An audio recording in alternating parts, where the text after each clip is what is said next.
All right, so what I do is I start to make, once I've done my sketch, I start to make reference folders for the different aspects of my creature. Because it's not that I'm going to use every reference I pull, but I want to be able to look at the head and antlers and see what I have to work with. So, this reference is great for the way the antlers are coming out of the head. I don't like how jowly this guy is though, right? So I would use maybe the eye and this portion of this creature, though the ear is a little anemic looking too.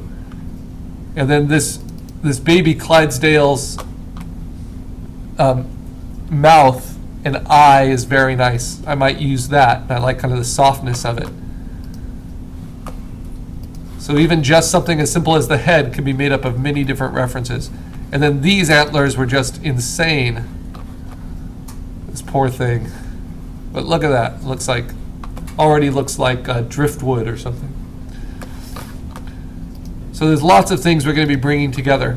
But that's just for the head and antlers. And then maybe this little strange creature, was it a mouse deer? Maybe I'll use its neck and lower jaw. I do like its really huge eye though. Now for some of the other textures, the torso, the chest, and the base of the legs, looking at bison and looking at moose. Very strong, very clear anatomy, very in focus reference. 10 megapixels or better. I actually like that he's wet at the bottom because that will sell the illusions of the textures being real if they actually have some different reflective properties.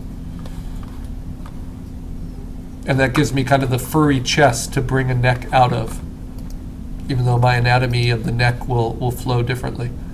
And then the graceful legs, if I want the longer legs, I've got them here for the moose.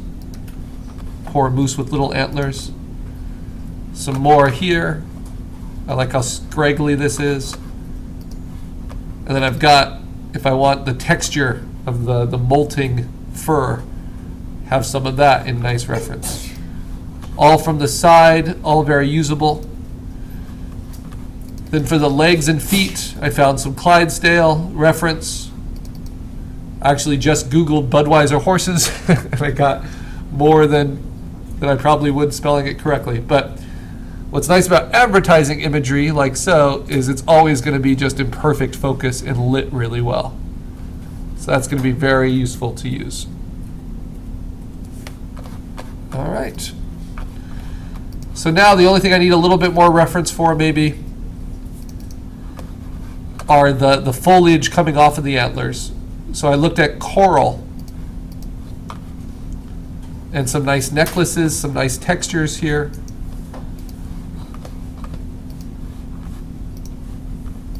But you need them to all be in focus where you're going to use them.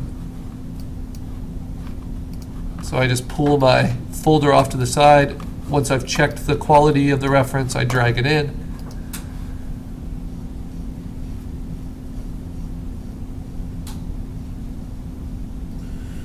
And I love Google image searches because they don't only match your search terms, they also match kind of image tags that go along with it. So flowers that look like coral will also show up because of the tags that go with them.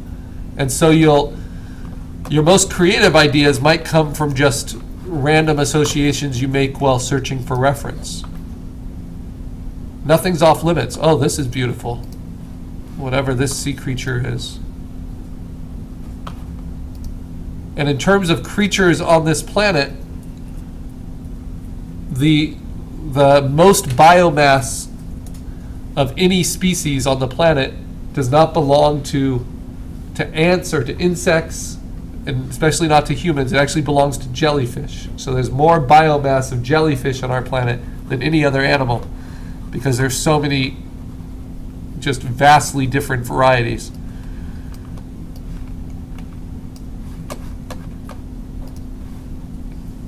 So I usually like to include some sea creature textures in my designs because they're so beautiful and they're so little known. Some coral twigs on a necklace, but make sure it's good quality reference. So that's too out of focus. I don't want to use that.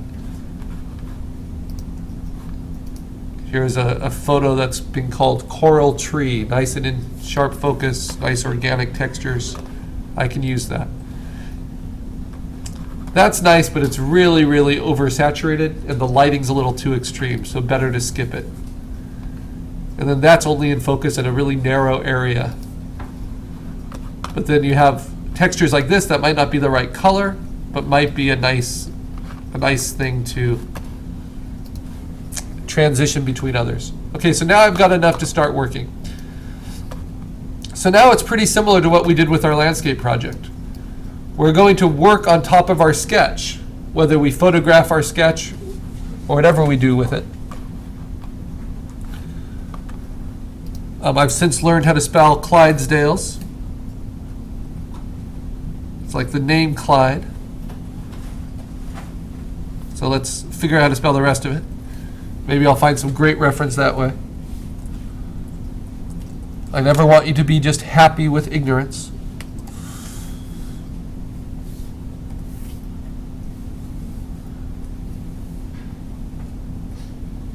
Larger than 10 megapixels. And this might give me better leg positions as well that are more active.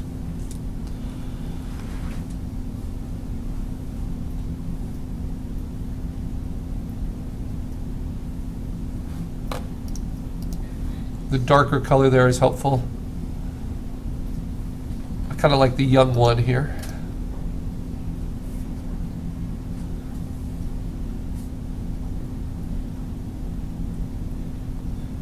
And once you limit it to 10 megapixels or more, it really shrinks, the millions of images, which is actually quite helpful to you. Otherwise, you would just be staring at scrolls of images all day. Oh, I like the strong legs on that image. All right, so in general, you can never have too much good reference. This is actually better reference for the color and the musculature than it is for the feet. So I might add that to the legs.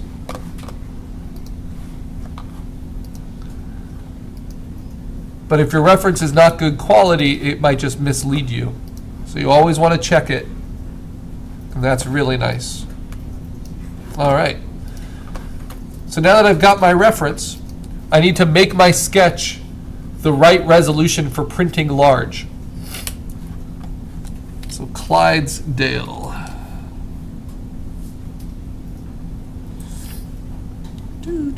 So what I'm going to do, just like we did with our landscape, is I'm going to crop it down pretty close to the creature. I've already got my JPEG saved to upload, so that I really see how much space the creature will take up, head to toe. I don't want anything cropped off. And now I want to go to image size, under image, and I want to make sure it's 350 pixels per inch, at least 8 by 10, so I'm going to have to grow it, so I have to click resample, and really at most 13 by 19 inches, which is as wide as we can print. So my limiting factor is my width here, so I'm going to make that 13, say OK. You see I've cropped pretty close, so that now anything I bring on will already be the print resolution I need. And so if I have to grow any of my reference, I'll know that it's not quite as big as I need it to be. And then I'm going to grow some space around it. My canvas size, just like before, we learned through repetition, I'm going to make it 30 inches by 40 inches. So I have a lot of space.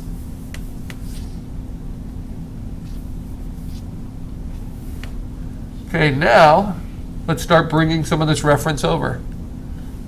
So I like the scooped back of these references.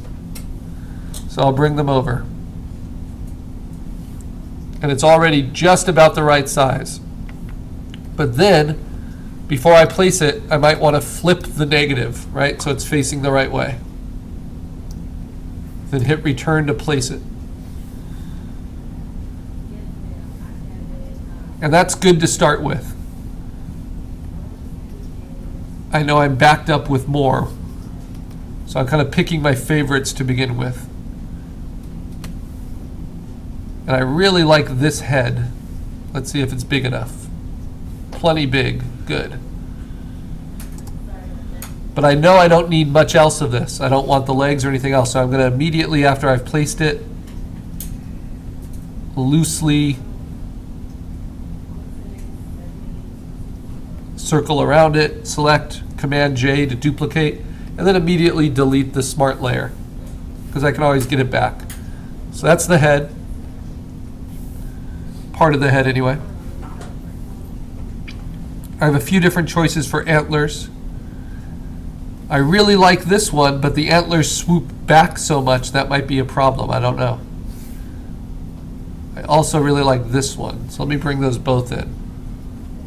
Ah, you see, but that one's kind of small. So if I flip it, that's just about right, but it's not that dramatic. So maybe this one is better for just the transition into the antlers. Yeah, that one's a better size. So there's lots of reasons why you might use certain reference over others. Right? And then I can immediately, since we've had some practice at this, I can immediately start kind of playing with them in different zones. I think of creature compositing like taxidermy, but you've probably never seen a taxidermist work. And another metaphor that works well for it is building a car. You don't build a car all at once from all angles. You have little teams build up different portions of it. And so that's the assembly line. So we're going to have an assembly line of different areas where I build different portions, and then we put them all together on the main frame.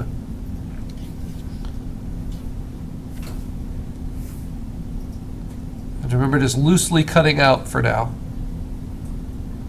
Getting lots of the overlap. Duplicating and then erasing the smart layer underneath. You can start to see how those two are going to work together. And then this one, yeah, probably not going to use that.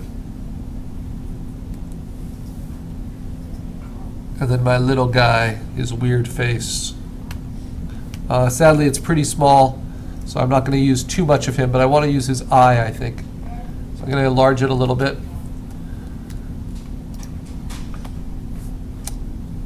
I want to free transform it and flip it horizontally. Yes, it's the right orientation. It's still a smart layer. I haven't rasterized it. Let's see how its focus is holding up in real resolution. Yeah, it looks pretty good. Maybe I will use its nose, because the horse doesn't have that same sort of deer nose. Let's make it a little bit bigger while it's still a smart layer. That will give it every chance to have the right resolution. Then I'm going to circle around it. It doesn't have the ears I want, but it has the lower jaw, the eye, and the nose I want. Lots to overlap with. It's nice when the background's a little bit blurred too. It makes it easier to select it out.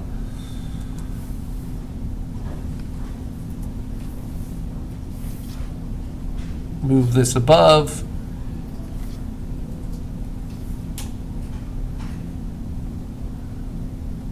Yeah, that's more the right angle. So I can play with this now. Try to figure out how I'll combine them.